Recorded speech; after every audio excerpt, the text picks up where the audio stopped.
আজ আমি তোমাদের দেখাবো আমাদের মনমোহিনী ফ্যাশন, আমাদের ফ্যামিলি বিজনেস। আমার শ্বশুরমশাই আগে সোনার ব্যবসা ছিল, এখনও অল্প স্বল্প কাজ করে। ওই ব্যবসা থেকে কি করে এই ব্যবসা হলো, সে এক বড় গল্প রয়েছে, অন্য কোনো দিন তোমাদের শোনাবো।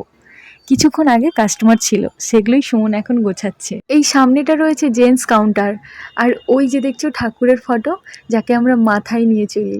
সামনেই তো পুজো, তাই দোকানে প্রচুর কাজ রয়েছে। আর এই যে উপরে লাইটগুলো দেখছো না, এইগুলো সুমন আজকে সকালে লাগিয়ে দিয়েছে, কালকে যেগুলো নিয়ে এলাম। আর এই যে বাবা মা যেখানে বসে আছে, এটা পুরোপুরি বাচ্চাদের।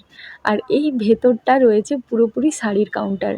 কালকে যে দুজন বড় বাজার গেছিলাম, আজকে সকালে ট্রান্সপোর্টেই শাড়ি এসছে, সেগুলোই এখন গোছানো চলছে আমাদের।